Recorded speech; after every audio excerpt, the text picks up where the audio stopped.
나는 좋은 걸 만들고 싶었는데 응대를 잘해야 되는구나. 이거는 조금 곤란한데 이 돈 받고 이렇게 일할 바에 차라리 좀 덜 벌더라도 그냥 내 일을 하는 게 낫겠다. 내가 어떤 사람인지를 아는 게 중요한 것 같아요. 내가 지금 이 불안에도 불구하고 지금 내가 이렇게 사는 것이 더 중요하다면 이렇게 살아야 되잖아요. 근데 그거를 모르고서 회사를 들어갔다 나왔다 하시는 분들도 있거든요. 회사 들어갔다 보니까 근데 나 이 생활 안 맞아. 근데 다시 프리랜서를 하고 보니까 근데 너무 불안해. 다시 회사를 갔다. 이렇게 되면 이제 나를 평생 모르게 될 수도 있는 거죠. 내가 괜찮은 사람인지 아는 게 중요한 것 같고, 그걸 알았을 때 저는 그 불안이 멈췄고, 당구가 좀 부족하거나 사고 싶은 걸 좀 못 살 때가 있더라도 그것이 더 마음이 편했던 것 같아요. 네, 안녕하세요. 러닝커브입니다. 오늘도 새로운 게스트를 모시고 찾아왔는데요. 오늘은 그래픽 디자이너로서 이제 업계에서 이제 활약을 하고 계시고, 또 제가 되게 애정하는 디자이너인 김재하 디자이너를 모셨습니다. 네, 박수로 맞아주세요. 반갑습니다. 반갑습니다. 네. 안녕하세요. 그래픽 디자인이라고 하는 분야를 프리랜서로 졸업하고부터 계속 하고 있고요. 지금은 카페를 운영하면서 이런저런 브랜드들을 준비를 하고 있어요. 지금 디자인을 하고 있는 것은 사실 군대에 입대한 계기가 가장 컸던 것 같아요. 디자인 자체는 중학교 때부터 하고 싶긴 했었는데, 지금 하고 있는 그래픽 디자인은 사실 원래는 계획이 없었던 건데, 훈련소에서 뭐 디자인 전공한 사람 나오라고 해서 나갔더니 뭐 그냥 그림 그리라고 시킬 줄 알았는데, 그 디자인 팀이라는 게 군대에 있다는 걸 처음 알게 되었었고, 거기서 사실 제 커리어가 시작됐다고 생각이 들어요. 군대라는 특수한 상황에서 나올 수 있었던 디자인이 있었는데, 그게 약간의 바이럴이 돼가지고 핀터레스트라든지 페이스북이라든지 이런 데서 조금 인기를 얻어서 그때 좀 이름을 처음으로 알리게 됐던 것 같아요. 그 덕분에 또 교수님도 일을 주시고 선배들도 일을 주시고 해가지고 그때 이어져가지고 졸업하자마자 이 정도로 일이 들어오면은 엄청 넉넉하진 않지만 그래도 먹고 살고 버틸 수는 있겠다. 그래서 내가 잘 될 때까지 버틸 수는 있겠다 해가지고 쭉 하게 됐었는데, 그러다가 마침 이제 군대에서 같이 복무를 했던 동료와 함께 2년 정도 동업을 하면서 스튜디오를 하다가 서로 이제 하고 싶은 방향이 좀 달라서 각자 갈 길을 갔고요. 네, 갈 길을 가고 나서 만들어진 게 지금의 북극섬 스튜디오라는 이름이고요. 스튜디오라고는 딱히 잘 안 붙이고 보통 그냥 북극섬이라고 얘기를 해요. 네, 그렇게 시작을 하게 됐고, 스모건이 이제 이런 이전 이름인데 어쨌든 스모건부터 시작해가지고 이어지던 일들이 있었고, 재작년까지 좀 활발하게 작업을 하다가 제가 바라는 어떤 삶과는 좀 다르다는 생각이 들어서 조금 일을 줄이고 고민을 좀 더 많이 해봐야겠다라고 하면서 지금 여기까지 오게 됐습니다. 군대에서 디자인을 좀 본격적으로 하게 됐다는 것도 정말 좀 생소한 것 같기는 그쵸. 한데, 아마 전공이 디자인이셨잖아요. 전공은 디자인 맞아요. 제가 조금 재한님을 바라보면서 신기했던 건, 보통의 삶이라는 건 그냥 취업을 해서 이제 월급을 받으면서 이제 기업을 위한 일들을 하기 마련이긴 한데, 네. 어떻게 하다가 일을 받아서 하는 방식으로 계속 일을 해오셨는지도 좀 궁금했었어요. 제가 느끼기에 반은 선택이고 반은 강제적이라고 생각을 해요. 왜냐면은 잠깐 인턴을 했었어요, 학교 다니면서. 근데 회사라는 곳이 되게 많은 사람들이 얽혀 결제 라인이라는 게 있잖아요. 타고 올라가면서 뭔가 컨펌을 받고 해야 되는데, 과정에서 사실 제가 납득하기 좀 어려운 부분들이 많이 있었고, 중간에 아무리 순조롭게 진행이 되더라도 마지막에 엎어지는 경우가 생기니까 좀 답답하더라고요. 사실 이건 군대에서도 겪었던 거기 때문에 사회에 나와서도 별로 다르지 않을 것 같다는 이제 예상만 했지, 이렇게 실제로 겪어보니까 이 돈 받고 이렇게 일할 바에 차라리 좀 덜 벌더라도 그냥 내 일을 하는 게 낫겠다. 기다리면서 일이 없으면은 계속 창작을 해 나가고 싶은 것들이 있을 나이니까, 사실 20대 중후반 정도면은 이제 디자이너로서 봤을 때 정말 하고 싶은 게 많을 때거든요. 그래서 뭐든지 그냥 내가 만들면서 버티면은 그냥 뭐 좋은 기회가 오겠지라고 약간 막연한 기대와 희망, 좀 너무 낙관적이었을 수도 있고요. 그리고 또 더불어서 저는 마침잠이 많습니다.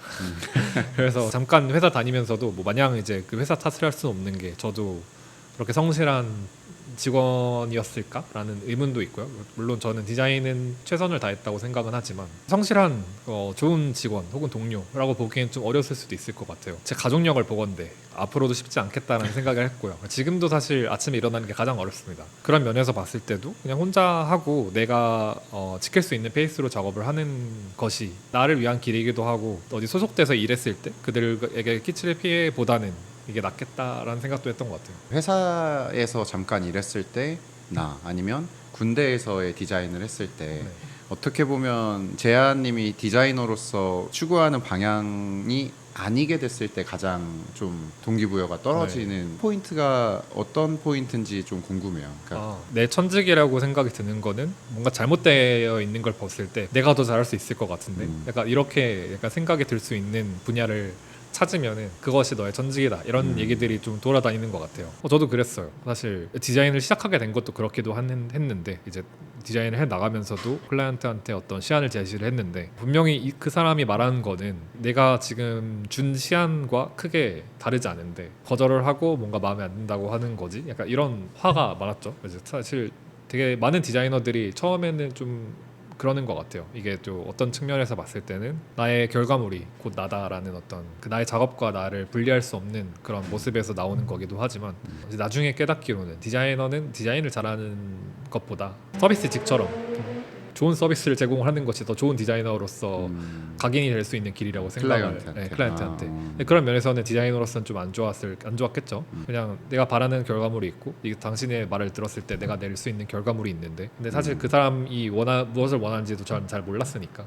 말씀을 들었을 때 사실 같은 디자이너라고 하더라도 설계와 시각화를 해주는 일은 비슷할 수 있지만 그거를 남의 요구사항에 잘 맞게 해주는 것과 그리고 내가 그리고자 하는 것들을 뚜렷하게 그려내는 게 조금 다를 수도 있겠다는 생각도 들고 재한님은 어떻게 보면 후자의 삶을 택했다고 생각이 그쵸. 들기도 하네요. 컨펌보다는 내가 조금 더 주도적으로 시각적인 결과물들을 만들 수 있는 방향으로 네. 이제 스튜디오를 이제 차려서 해나가신 것 같은데 네.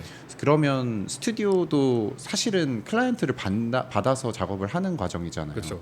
그렇게 스튜디오를 차렸을 때는 컨펌을 받는 그 과정과 조금 달라졌나요? 정말 케이스 바이 케이스인 것 같아요. 인하우스 디자이너들한테 요청을 하는 그런 것처럼 자신들이 원하는 이미지가 있고 그것들에 맞춰서 작업해주길 바라는 사람들도 있고요.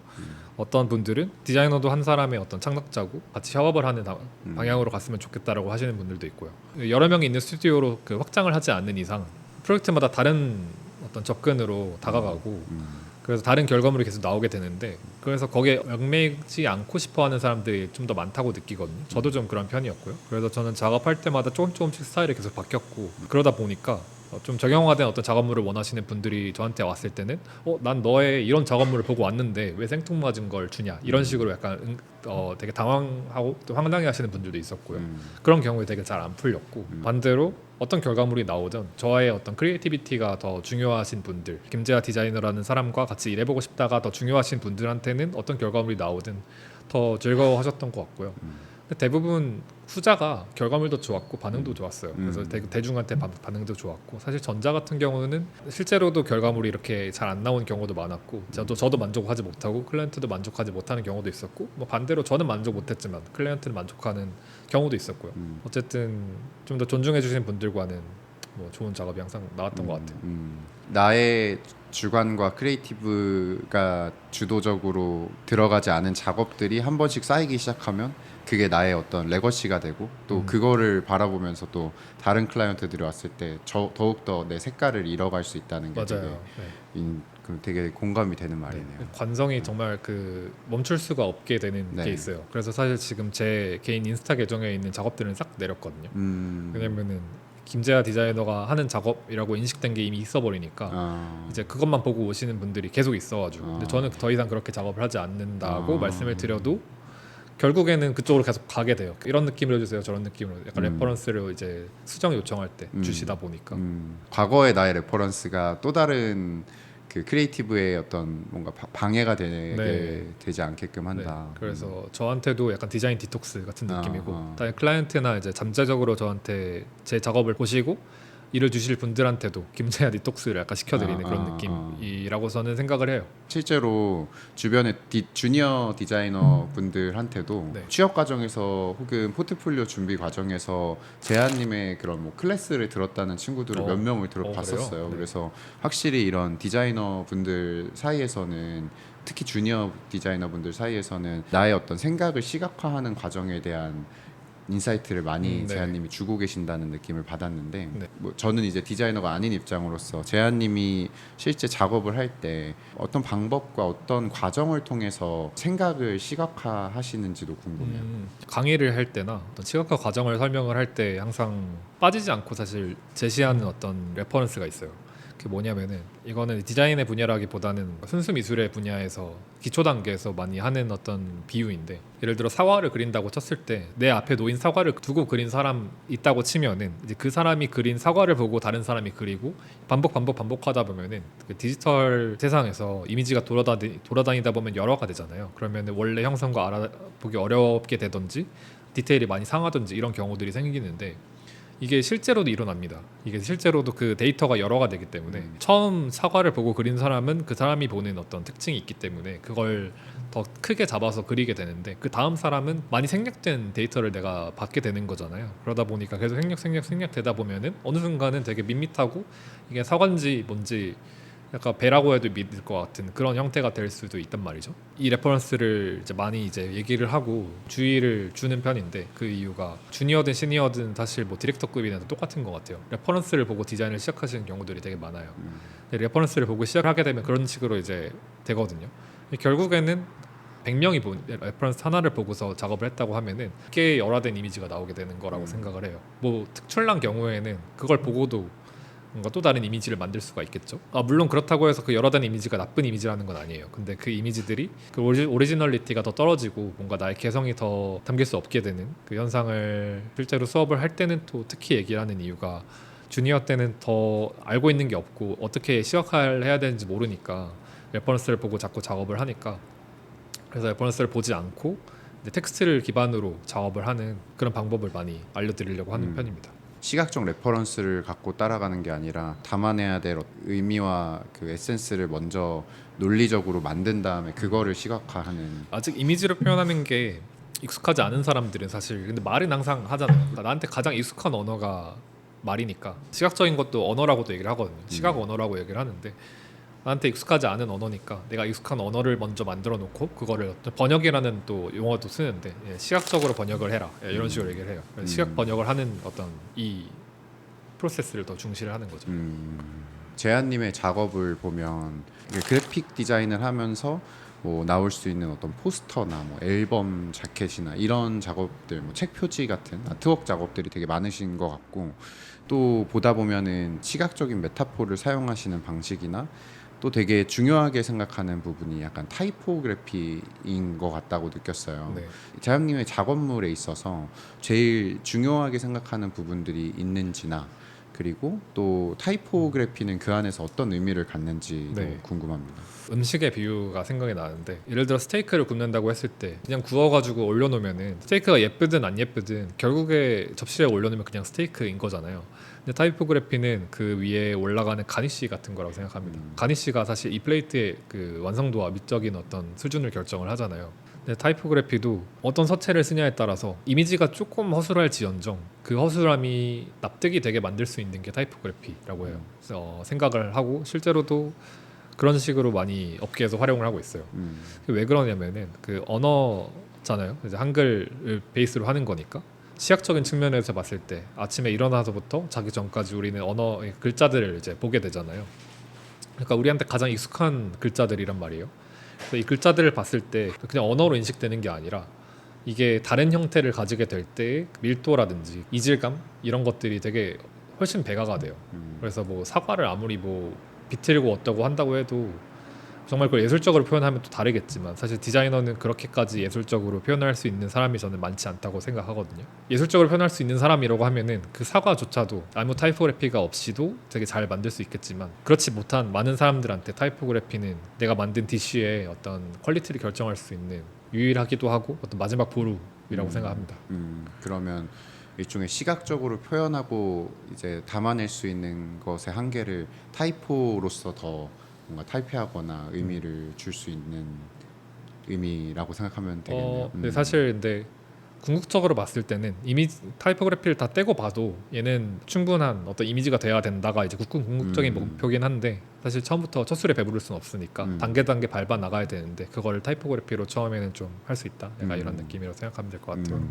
어딘가에 소속되지 않고 내가 그 스스로 불확실성을 뚫어서 이제 생존해 나가야 하는 그 스튜디오를 되게 오랜 기간 운영을 해오셨는데 뭐 이게 이제는 익숙해지시기는 하겠지만 네. 그 과정에서의 뭔가 힘든 건 없으셨어요? 많았죠. 사실 369 막 이런 얘기 하잖아요. 네. 3년, 6년, 9년 뭐 직장인들도 퇴사하고 싶어 하는 시기 막 이런 얘기 하는데 내 일을 해도 비슷한 것 같아요. 이제 3년까지가 사실 제일 힘들었고요. 당장 내일 일이 들어올지 안 들어올지 모르고 다음 달 생활비를 벌 수 있을지 안 벌 수 없을지 이것도 알 수가 없으니까 그런 측면에서 되게 예측할 수 없는 미래에 대한 어떤 불안이 가장 커지는 것 같아요. 사업하는 사람이든 뭐 프리랜서를 하는 사람이든 스튜디오를 하는 사람이든 다 비슷할 것 같아요. 근데 그 불안을 이제 잠재우는 것이 가장 중요하다고도 생각을 하고요. 내 잔고가 충분하지 않아도 괜찮을 정도로 내 생활을 파악하는 것이 되게 중요한 것 같아요. 나 반대로 말하면은 지금 말한 것들은 다 내 외적인 건데 내가 어떤 사람인지를 아는 게 중요한 것 같아요. 내가 지금 이 불안에도 불구하고 지금 내가 이렇게 사는 것이 더 중요하다면은 이렇게 살아야 되잖아요. 근데 그거를 모르고서 회사를 들어갔다 나왔다 하시는 분들도 있거든요. 이제 회사 들어갔다 보니까 근데 나 이 생활 안 맞아. 근데 다시 프리랜서를 하고 보니까 근데 너무 불안해. 다시 회사를 갔다가 이렇게 되면 이제 나를 평생 모르게 될 수도 있는 거죠. 그래서 내가 괜찮은 사람인지 아는 게 중요한 것 같고 그걸 알았을 때 저는 그 불안이 멈췄고 잔고가 좀 부족하거나 사고 싶은 걸 좀 못 살 때가 있더라도 그것이 더 마음이 편했던 것 같아요. 사실 뭐 우여곡절이라고 했을 때 보통은 이제 연초에 일이 없고 뭐 연중에 일이 많고 연말에도 이제 일이 조금 없고 약간 이런 경우들이 있는데 이게 처음 겪으면은 갑자기 일이 없어 왜 이렇게 일이 없지 나 망하는 건가 이렇게 될 수 있는데 그런 게 사실 큰 우여곡절인 것 같아요. 작업하면서 생기는 뭐 크고 작은 뭐 트러블이라든지 이런 것들은 뭐 얼마든지 얘기를 해나가면 되는 거니까 내가 특히 뭐 그래픽 디자인이 또 좋은 점이 그런 것 같아요. 내가 실수를 해도 메꿀 수 있을 정도의 실수라서 우여곡절이라고 할 만한 게 뭐가 있을까라는 생각도 하네요. 앞으로도 이렇게 프리랜서 겸 스튜디오를 계속해서 운영하실 것 같으세요? 계속 할 것 같긴 해요. 네, 사실 내가 바라던 삶이 아니다라고 하는 어떤 측면에서 봤을 때 그런 얘기가 나온 이유는 사실 디자이너가 간단하게 얘기해서 내가 한 달에 뭐 세금 빼고서 500만 원을 벌기 위해서는 정말 많은 프로젝트를 해야 돼요. 왜냐면은 내가 500만 원짜리 일을 받고 1000만 원짜리 일을 받아도 내가 500만 원짜리 일을 한 달 안에 내가 끝낼 수 있는 게 아니면 내가 그 달에 500만 원을 버는 게 아니라 다음 달로만 넘어가도 이게 절반이 되는 거잖아요. 내가 한 달에 500만 원을 꾸준히 벌기 위해서는 1인인 기준으로 얘기했을 때 최소한 내가 한 5개의 일을 동시에 해야 되거든요. 근데 그렇게 했을 때 500만 원인데 제가 정말 그 매출이 정말 괜찮았을 때는 1000만 원, 2000만 원까지 가봤었는데 그런 동시에 거의 10개를 해야 돼요. 그러면은 정말 눈 뜨면은 컴퓨터 앞에 앉아야 되고 컴퓨터 앞에서 눈 감다가 침대로 가야 되거든요. 그 삶을 지속을 하는 것이 당연히 건강에도 안 좋지만 창작자의 어떤 크리에이티비티를 유지를 하는 데에도 되게 치명적인 문제가 생겨요. 그래서 내가 하던 걸 반복하게 되고 이제 그 하고 싶지 않은 작업도 이제 하게 되고 그러다 보니까 그런 문제가 생기는데 그 생활을 벗어나서 내가 하고 싶은 일을 골라서 할 수 있고 내가 하고 싶은 일을 골라서 했을 때 정말 최선을 다해서 결과물을 잘 낼 수 있다면은 스튜디오를 계속 지속할 수 있다고 생각을 했어요. 사실 카페를 열게 되는 이유도 그런 것과 비슷하고요. 몸이 힘들지언정 내가 내 크리에이티비티는 좀 아껴 쓰니까 조금 더 나은 결과물을 계속 만들 수 있지 않을까. 그러면 아까 서두에 말씀하셨던 재한님이 바라던 삶이라는 건 약간의 어떤 현실적 타협을 하더라도 크리에이터로서의 어떤 여유를 지킬 수 있는 삶이라고 이해를 하면 될까요? 크리에이터로서의 여유도 지키고 내가 하고 싶던 것들을 조금 더 능동적으로 추진하고 실행할 수 있는 그런 시간과 체력을 확보하기 위함인 것 같아요. 재한님을 봤을 때 느꼈던 거는 주관이 확고한 디자이너이기도 하지만 취향이 확실한 사람이라는 생각을 늘 받았던 것 같아요. 그게 사실 디자이너라서 감각이나 선호하는 게 되게 명확해서 그런 걸 수도 있지만 재한님이라는 사람이 갖고 있는 되게 매력이라는 생각을 많이 가졌거든요. 지금 재한님이 하시는 취향의 결과물들, 뭐 예를 들어 지금 이렇게 매장을 차리신 거라던가 요리하시거나 뭐 커피를 내리시는 것들, 혹은 막 목공도 막 하시고 하는 것들, 재한님의 그런 여러 취향의 결과들이 실제 디자이너로서의 김재화의 어떤 퍼스토나랑 연결이 되나요? 돼 있는 것 같아요. 제가 20살 때는 정말 취향이라는 게 없는 정말 무색무취한 느낌의 사람이었거든요. 오히려 좀 촌스럽다면 촌스러운 느낌이었는데 전 디자인을 하면서 그게 많이 개발이 됐다고 생각을 해요. 이게 내가 보는 것에서 좋고 나쁜지를 내가 구분을 해야 되잖아요. 근데 뭐가 좋고 나쁜 거는 사실 세상에 없단 말이죠. 내가 뭘 좋아하냐 싫어하냐인 거지. 그래서 그 내 좋아하냐 싫어하냐를 계속 구분을 하다 보니까 거의 알고리즘 같은 거죠. yes or no를 계속 왔다 갔다 하다 보니까 어떤 사람이 좀 치우치기 마련인데 좀 치우치다 보니까 지금의 모습이 된 것 같고 또 그러다 보면은 이게 단순히 뭐 예를 들어서 짜장면이 좋냐 짬뽕이 좋냐 약간 이런 문제를 넘어서서 나한테 필요한 게 무엇인지가 좀 더 뚜렷해지고 나한테 필요하지 않은 거 아니면 내가 싫어하는 거 내가 좋아하는 거 좋아하는 말 좋아하는 행동 뭐 이런 것들이 이제 나뉘다 보니까 그걸 통해서 뭔가 구매를 하고 내가 어떤 선택을 할 때도 과정을 제가 의식하지 않아도 저는 내가 선택하는 것들은 다 그런 감으로 선택을 할 텐데 이게 다 이런 사전 정의된 것들을 통해서 나온다고 생각하거든요. 그러다 보니까 이렇게 된 것 같아요. 우리나라 사람들이 정말 남들이 하는 거에 유행 맞춰서 따라가는 성향들이 진짜 많고 그러다 보니까 자기가 뭘 좋아하고 싫어하는지에 대해서 잘 모르는 사람들이 대다수라고 네. 생각하거든요. 맞아요. 재한님은 그게 디자인을 하면서 좋고 나쁨에 대한 선호가 더 분명해졌다고 하는데 일반 사람들이 자기의 취향을 기른다라고 표현하기는 웃기지만 자기의 취향을 기를 수 있는 방법이 있다고 생각하세요? 네, 있다고 생각합니다. 이게 가장 큰 문제는 저는 뭐라고 생각하냐면은 어릴 때부터 너무 나의 공간이 없다. 가장 큰 문제라고 생각을 해요. 그 예를 들어서 뭐 우리 집 안에서만 봐도 사실 뭐 넉넉한 형편인 경우에는 부모님이랑 다 방을 따로 쓰고 이럴 수도 있고 하지만 결국에는 그냥 방문 하나 건너면은 서로의 방을 왔다 갔다 할 수 있는 공간이 있잖아요. 내가 이 집에서 뭔가 바꿔도 된다는 의식이 잘 발생하지 않는 것 같아요. 저도 실제로 그랬고요. 그러다 보니까 일단 집 안에서는 그런 문제가 생기고 또 집 밖으로 벗어나도 사실 아파트에 살거나 이러면은 다 똑같은 엘리베이터를 타고 다니고 똑같은 입구를 지나다니다 보니까 그 안에서의 내 취향을 찾기는 정말 어려운 것 같아요. 강의를 가거나 특강 가거나 이러면 항상 하는 얘기였어요. 일단 자취를 하고 일단 연애를 해라 라고 얘기를 많이 하는데 그런 공동체 생활에 너무 익숙해지다 보면은 공동체의 일부로서 나를 포지셔닝을 하게 되니까 내가 무엇을 원하고 무엇을 원하지 않는지는 중요하지 않는단 말이죠.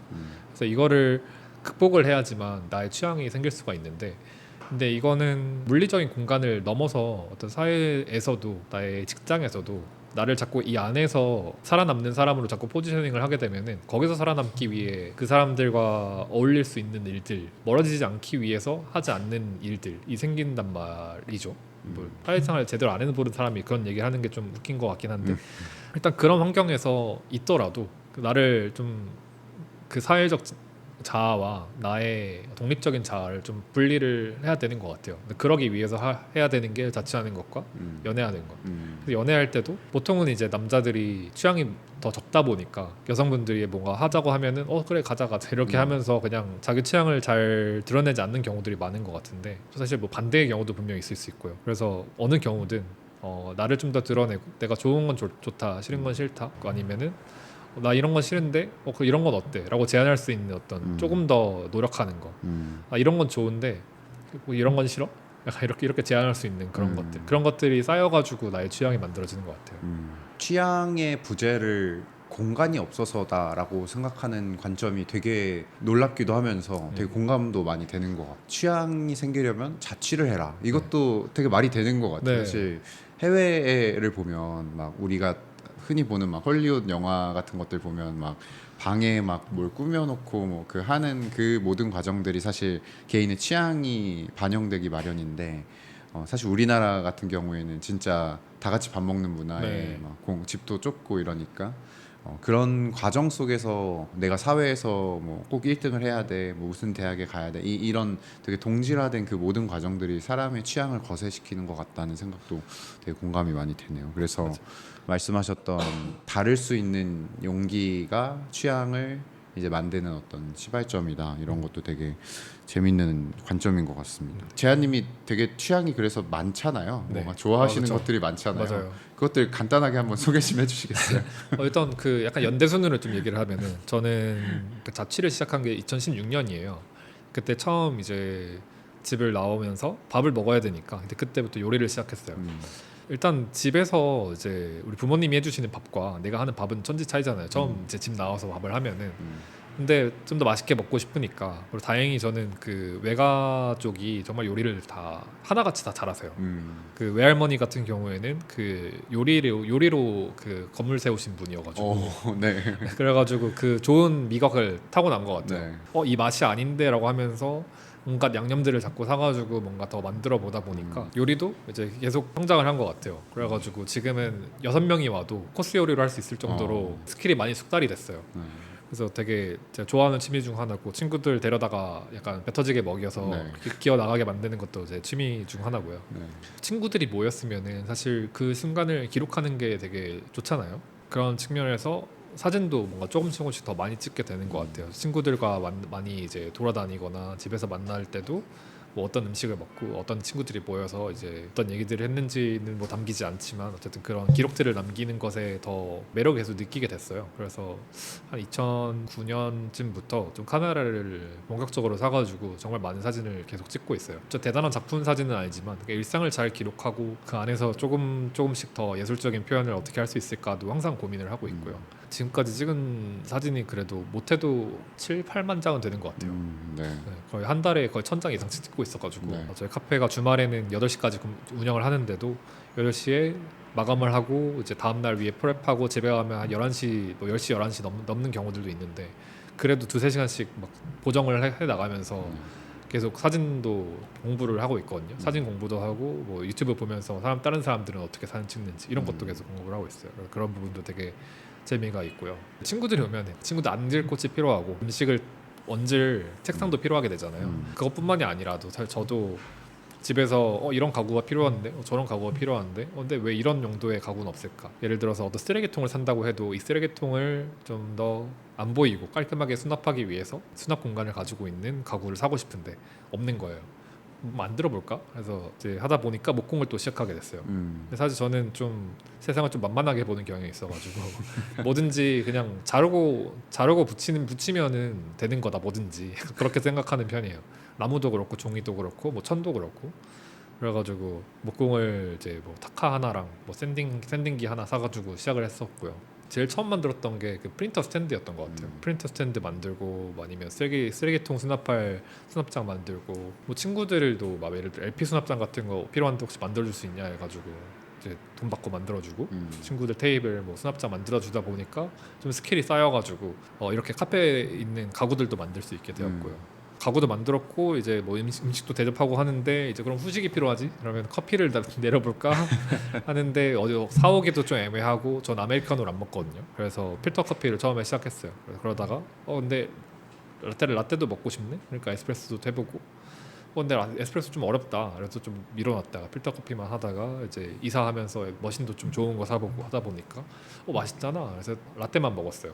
나가서 라떼를 먹으니까 또 약간 맛이 좀 내가 원하는 맛이 아니야. 그러다 보니까 그 원두에 대해서도 마침 이제 좋은 그 카페 사장님을 만나서 그분한테 막 이거 질문도 하고 얘기도 듣고 하다 보니까 커피에 대해서도 좀 더 알게 되어가지고 이제 카페를 차리면서 커피도 약간 이런 그 호칭을 붙이는 게 조금 민망하지만 헤드 바리스타인 거죠. 사실 제가 여기 모든 그 커피를 관장하고 있으니까 그쵸. 헤드 바리스타가 돼가지고 뭔가 이렇게 하고 있고요. 또 뭐 있나? 음향?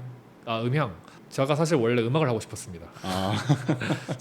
제가 그 디자인 저 미술할게요라고 부모님한테 얘기하기 전에 저 음악 하고 싶어요라고 했어요. 근데 그때 하고 있던 게 기타였는데 근데 저는 그 부모님 일단 반대를 했어요. 근데 거기서 깔끔하게 포기한 이유가 연주할 실력이 잘 안 돼요. 손이 제 마음대로 잘 안 움직여요. 그래가지고 깔끔하게 포기는 했는데 사실 근데 정적으로 계속 수정해가면서 할 수 있는 작곡이라는 게 있잖아요. 작편곡이 있어가지고 언젠간 하고 싶다라는 생각이 있었는데 기타를 칠 때도 톤도 만들어보고 컴퓨터로 막 조작을 해가면서 좋은 소리를 만드는 것에 관심이 많았거든요.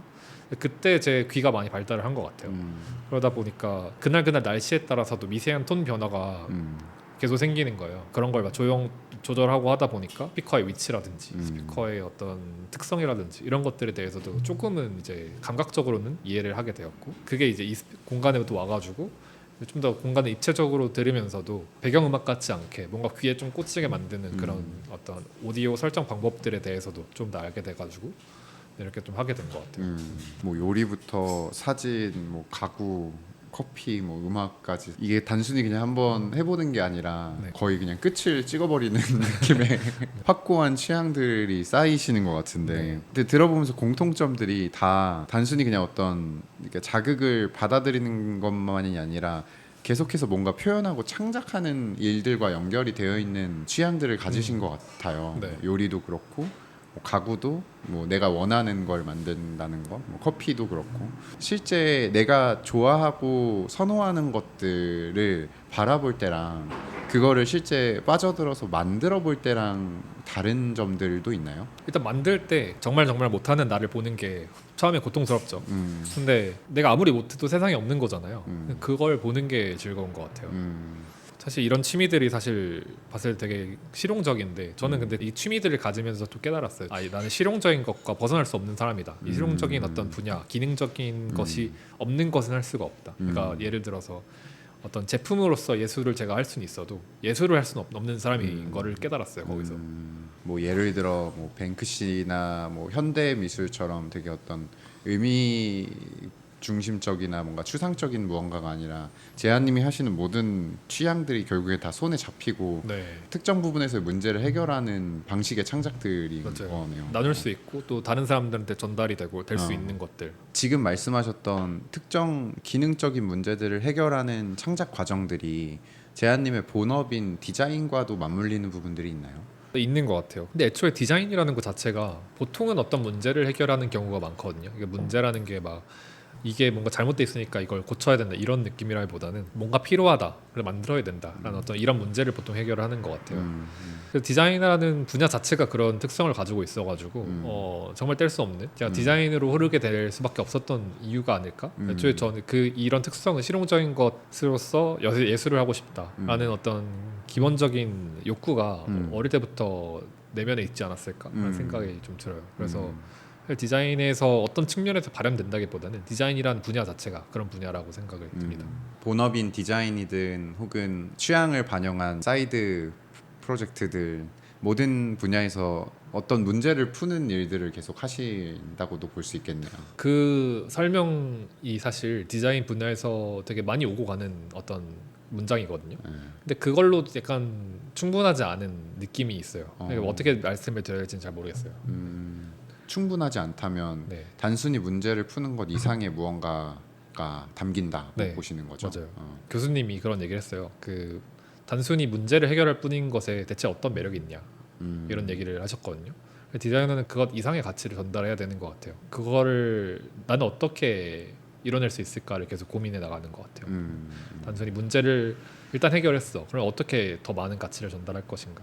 이것도 제가 강의에서 많이 하는 얘기인데, 디자인할 때 이거 해주세요, 저거 해주세요, 이거 해주지 마세요, 저거 해주지 마세요 있으면은 이 네 가지만 달성을 하면은 그 나머지는 어떻게 해도 상관이 없는 거라고 항상 얘기를 해요.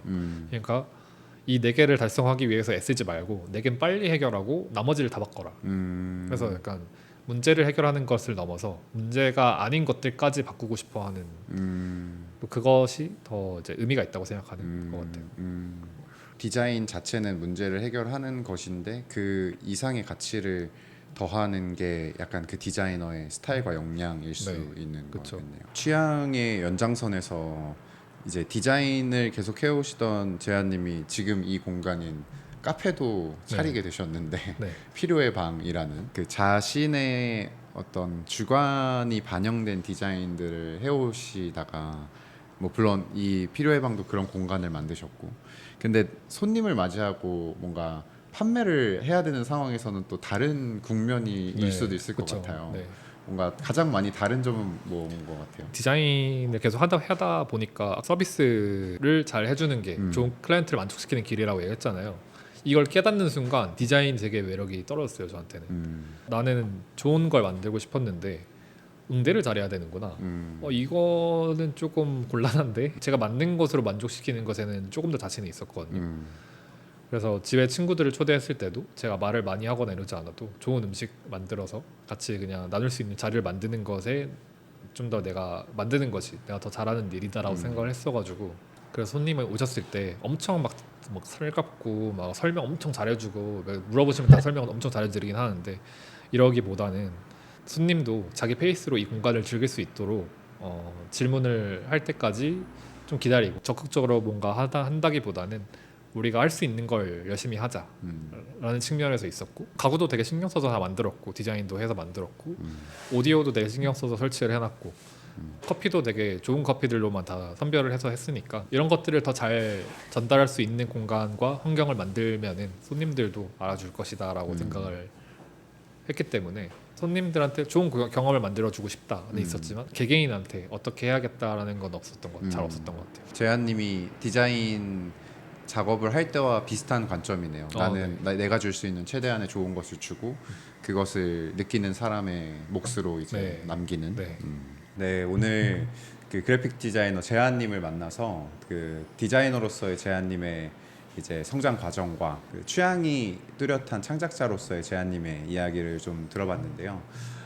마지막으로 이제 앞으로도 디자이너로서 그리고 날카로운 취향을 가진 창작자로서 살아가실 재한님께서 뭔가 앞으로 그리시는 뭔가 삶의 모습이나 그리고 창작자로서 살아가고 싶은 어떤 삶의 자세 혹은 태도 같은 게 있으신지 궁금합니다. 여태까지 한 8년 정도 디자인 해오면서 제가 느낀 제 자신은 크게 뭔가를 만든다기보다는 여러 가지를 이제 가꾸는 걸 좋아하는 것 같더라고요. 이전에는 규모를 키우지 않으면은 조금 힘들 수밖에 없는 그런 상황이었는데, 사실 카페를 운영하면은 사실 혼자서 다 하기에는 어려운 부분이 있으니까 약간 필연적으로 더 많은 매출을 내기 위해서라도 혹은 내가 매일매일 하기 위해서라도 이제 알바를 쓰고 뭔가 직원을 써야 되는 일들이 있는데, 내가 만든 어떤 사업장에서 나는 매출로 누군가의 어떤 한 달을 책임지는 거잖아요. 그런 게 사실 되게 신기하다는 생각을 했어요. 그러니까 뭔가 뭐 직원은 없고 그냥 알바를 해주신 분들, 알바해주는 친구들, 네, 학교 후배들 이런 친구들이 있는데 되게 그 기쁨이 되게 있는 것 같아요. 물론 그들한테는 그냥 이거 뭐 해가지고 얼마 안 돼요 이렇게 할 수도 있는데, 앞으로 더 많이 주고 뭔가 이렇게 더 나은 공간을 만들기 위해서 되게 애쓰고 싶다는 생각이 들었어요. 그래서 이 공간뿐만이 아니라 앞으로 만약에 브랜드를 만들거나 스튜디오를 계속 해 나가면서도 주체를 저보다는 제가 알고 있는 제가 배운 것들을 좀 나눠주면서 뭔가 그 친구들도 성장을 해 나가고 저도 성장할 수 있게 도울 수 있도록 뭔가 규모도 계속 좀 더 키울 수 있으면 키우고 그렇게 해 나가고 싶네요. 그래서 뭐 제가 취미를 가지면은 자꾸 그걸 수익으로 연결시키려고 하는 뭔가 이상한 욕심이 있거든요. 그래서 사진 같은 경우도 뭔가 어떻게 하면 이걸로 좀 돈을 벌 수 있을까? 그래야 이제 더 투자를 하니까. 그래서 커피 같은 경우도 커피를 해서 뭐 더 좋은 원두도 먹어보고 싶고 다양하게 좀 체험을 해보고 싶으니까 이렇게 또 카페를 차리게 됐고, 네, 그러니까 각 분야마다 뭔가 이런 어떤 풀을 만들어가지고 여기서 생기는 매출로 나눠가지고 서로 같이 성장할 수 있는 많은 동료들을 만나고 어떤 커뮤니티를 만들면 좋겠다. 네, 그런 생각이 드네요. 네. 지금까지의 취향 이외에 또 도전하고 싶고 뭔가 배워보고 싶은 것들이 있으신가요? 사실 작곡 편곡은 아직 놓고 싶지 않고요. 네, 마흔이어도 시작해보고 싶은 생각이 있어요. 네. 그리고 지금 뭐 준비하는 제품들도 있는데 약간 3D 프린팅을 기반으로 해서 뭔가 제품을 기획을 하고 있고 브랜드를 기획하고 있어요. 그 3D 프린팅이 인류의 미래에 절대 빠질 수 없다 생각하거든요. 언젠가는 그 각각 집에 다 보급되진 않더라도 뭔가 그 거점을 통해서 뭔가 3D 프린팅된 제품들 혹은 3D 프린팅된 집을 더 쉽게 보급하는 어떤 수단이 될 거라고 생각해요. 그래서 그런 측면에서 장기적으로 가져가고 싶은 분야인데 3D 프린팅도 앞으로 좀 열심히 해보려고 합니다. 네, 지금까지 저희 좋은 제품과 좋은 걸 잘 만들어서 세상에 널리 퍼뜨리고 계시는 재한님의 얘기 잘 들었고요. 오늘 함께 자리해주신 재한님께 너무 다시 한번 감사드리고 저희는 또 다음 시간에 다음 게스트분과 함께 또 찾아오도록 하겠습니다. 네, 오늘은 디자이너 재한님을 만나고 왔는데요. 제가 오늘 재한님을 만나면서 좀 느꼈던 건 재한님은 참 자기에 대한 높은 이해를 바탕으로 자기가 살고 싶은 삶의 방식을 스스로 만들어 나가시는 분이라는 생각이 좀 많이 들었었어요. 사실 그 디자인이 어떻게 하면 밥벌이가 될 수 있을까에 대한 고민을 하게 되고, 또 그러다 보면은 이제 이 디자인이 필요로 하는 뭐 기업이나 혹은 클라이언트들의 요구사항에 맞춰서 필요한 어떤 시각적 결과물들을 제공해 주는 걸 직업으로서의 디자이너의 삶이라고 볼 수도 있는데, 재한님은 어떻게 보면은 그런 맥락에서 세상이 나에게 필요로 하는 일보다 내가 세상에 주고 싶은 어떤 가치, 그리고 내가 세상에 보여주고 싶은 작업물들을 먼저 생각하고 그거를 어떻게 하면은 나의 밥벌이로 삼아 나갈 수 있을까를 고민하셨던 분인 것 같아요. 사실 이게 되게 용기가 필요한 일이라고 생각을 하거든요. 내가 세상에 보이는 결과물이 나를 먹고 살게 만들 수 있을 것이다 라는 어떤 보통의 확신이 있지 않고서는 정말 쉽지 않은 결정이라고 생각을 하는데, 재한님이 살고 있는 모습이 그런 모습인 것 같아서 인터뷰를 하는 내내 멋있는 삶을 살고 있다라고 생각이 들었어요. 저는 재한님 얘기를 들으면서 저 스스로도 되게 많이 생각이 들었던 게, 나는 나답게 살기 위해서 재한님만큼 저렇게 노력을 하고 살고 있을까? 라는 생각이 좀 들었어요. 사실 회사에 다니고 돈을 받으면서 일을 한다는 게 그냥 우리 모두가 그렇게 일을 하기 때문에 되게 당연한 걸 수도 있지만, 재한님은 그런 부분에서 타협하지 않고 내가 세상에 주고 싶은 가치, 내가 하고 싶은 일들을 어떤 기준으로 삼고 나서 그 기준 속에서 먹고 살 수 있는 길들을 찾아나가고 계시는 것 같거든요. 정말 어려운 선택이지만 창작가로서의 어떤 소신과 용기가 있는 길을 가고 있다는 생각이 들었던 것 같습니다. 저는 우리나라에 있는 되게 많은 사람들이 내가 뭘 좋아하는지, 그리고 내가 뭘 할 때 행복한지 스스로 잘 모르는 사람들이 되게 많다고 생각하거든요. 근데 재한님 말씀처럼 결국에 내가 나를 이해하고 내가 뭘 좋아하고 내가 뭘 싫어하는지를 알아가는 과정이 있어야, 그래야 나의 취향이라는 게 생기기 시작하고, 그리고 그 취향의 연장선에서 내가 좋아하는 일, 그리고 내가 뭘 할 때 행복한지 같은 것들을 이해해야 비로소 나답게 살 수 있는 방법들을 스스로 깨우치게 되는 것 같아요. 그런 측면에서 재한님은 지금 이렇게 프리랜서로 디자인과 여러 가지 이제 창작들을 해오시는 과정들이 어떻게 보면은 스스로 내가 어떤 사람인지에 대한 치열한 고민이 있었기 때문에 그런 길들을, 확신을 가지고 뚜벅뚜벅 걸어 나가시고 있는 게 아닌가라는 생각도 듭니다. 네, 오늘은 확고한 취향을 가진 좋은 걸 만들어 나가는 디자이너 재한님을 만나봤습니다. 네, 저는 다음 시간에도 또 다른 러닝 쉐어를 해주실 게스트분과 함께 찾아오도록 하겠습니다. 안녕.